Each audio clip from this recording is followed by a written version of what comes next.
एक बार भगवान बुद्ध अपने शिष्यों के साथ बैठकर उन्हें कुछ उपदेश दे रहे थे।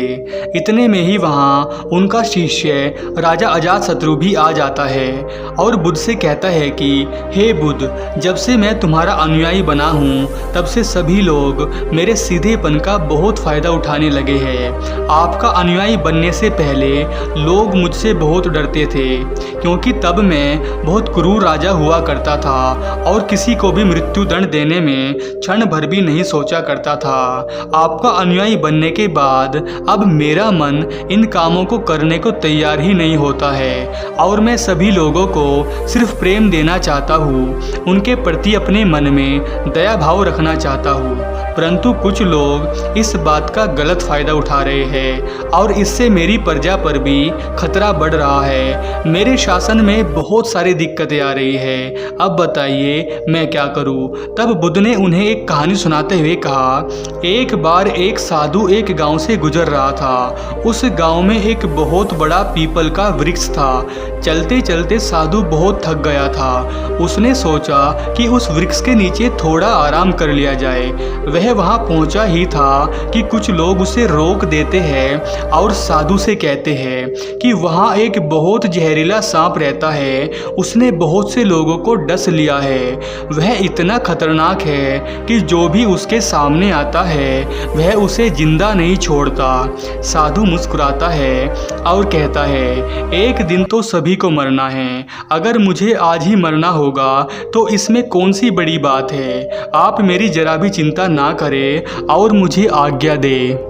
साधु वहाँ से चल देता है और पेड़ के नीचे अपना आसन बिछाकर बैठ जाता है। थोड़ी ही देर के बाद उसके सामने सांप आता है और उससे कहता है, क्या तुम्हें मुझसे डर नहीं लगा?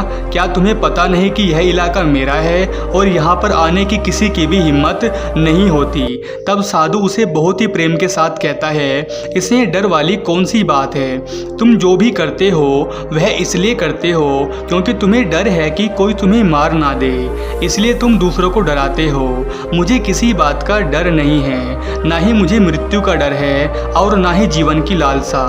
कोई मुझे नुकसान पहुंचा ही नहीं सकता तो फिर मैं क्यों डरूं? सांप को यह सुनकर बहुत गहरा आघात पहुंचता है।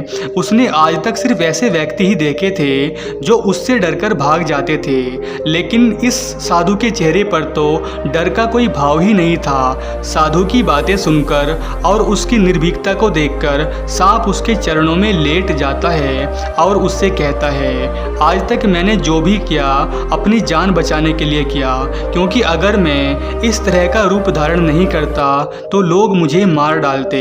तब साधु उससे कहता है, तुम एकदम सही कह रहे हो, लेकिन अगर तुम इस मोह से मुक्त होना चाहते हो तो एकदम शांत हो जाओ, प्रेम से भर जाओ और यह जान लो कि एक दिन तो जीवन समाप्त हो ही जाएगा, तो उसके लिए बुरे कर्म करने की क्या आवश्यकता है। इतना कहकर वह साधु वहाँ से चला जाता है और सांप उस साधु की सारी बातें अपने दिमाग में बैठा लेता है और वह प्रण लेता है, प्रतिज्ञा लेता है कि आज के बाद वह कोई भी गलत काम नहीं करेगा, ना किसी को हानि पहुँचाएगा और ना ही किसी को डसेगा। सांप सभी बुरे कर्मों को छोड़ देता है और एकदम सादगीपूर्ण जीवन जीने लगता है, लेकिन इसका उस पर बहुत बुरा असर पड़ता है। जो लोग पहले उसे देखकर भाग जाते थे, अब वे ही लोग उसके सीधेपन का गलत फायदा उठाने लगते हैं। अब सब लोग उसे छेड़ते, उसे चोट पहुंचाते और कभी कभी तो बुरी तरह घायल कर देते। अब सांप बहुत दुखी रहने लगा। अब उसके शरीर पर बहुत से चोट के निशान बन गए, क्योंकि अब वह लोगों को नुकसान नहीं पहुंचाता था और सभी लोगों के साथ प्रेम से रहने की कोशिश करता था। लेकिन लोगों में उसके प्रति जो भय था, जो उस सांप को सुरक्षित रखता था, वह अब खत्म हो चुका था। कुछ दिनों बाद वह साधु फिर से उसी पेड़ के नीचे आता है और वहां अपना आसन बिछाकर बैठ जाता है। तभी वह सांप भी वहां आ जाता है। उस सांप को देखकर साधु बड़ा आश्चर्यचकित हो जाता है कि पहले उस सांप की क्या हालत थी, लेकिन अब वही सांप कितने बुरे हालातों में जी रहा है। साधु उस सांप के लिए बहुत चिंतित होता है। तभी उस साधु को देखकर सांप कहता है हे मुनिवर, जब से आपने मुझसे कहा है कि मैं शांत हो जाऊं और प्रेम को अपनाऊं, तब से लोगों ने मुझसे गलत व्यवहार करना शुरू कर दिया है, जिससे मुझे जीवन जीने में बहुत कठिनाई हो रही है। अब आप ही बताइए मुझे क्या करना चाहिए। साधु कहता है, हे मित्र, मैंने तुमसे यह नहीं कहा था कि तुम अपने मूल स्वभाव को ही बदल लो। तुम एक सांप हो और क्रूरता ही तुम्हारा स्वभाव है। अगर तुम क्रूरता नहीं रखोगे तो लोग तुम्हें ख़त्म कर देंगे, लेकिन इसका मतलब यह नहीं है कि तुम्हारे भीतर जो उद्देश्य है उसे गलत रखो। तुम्हें भीतर से अपने आप को सही रखना है और बाहर से खुद को वही दिखाना है जो ज़रूरी हो, क्योंकि सांप एक जहरीला जीव है और लोगों में उसके लिए भय होना आवश्यक है। अगर लोगों के अंदर तुम्हारे लिए भय नहीं होगा तो लोग तुम्हें हानि ही पहुंचाएंगे, लेकिन तुम्हें भीतर से अपने आप को सही रखना चाहिए कि तुम्हें किसी को नुकसान नहीं पहुंचाना, केवल अपना भय ही बनाए रखना है। इसके बाद गौतम बुद्ध कहते हैं, हे अजातशत्रु, तुम्हें इस कहानी से ये शिक्षा लेनी चाहिए कि तुम अपने मूल स्वभाव को मत बदलो। तुम भीतर से लोगों के प्रति प्रेम और दया का भाव रखो, लेकिन बाहर से खुद को कठोर और निर्दयी दिखाने की कोशिश करो, ताकि लोगों में तुम्हारे प्रति भी सम्मान और भय का भाव बना रहे।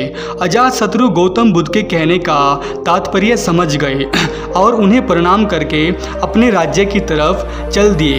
उसके बाद अजातशत्रु ने जन कल्याण करते हुए अपने राज्य का संचालन किया और प्रजा के बीच अपना भय और सम्मान भी बनाए रखा।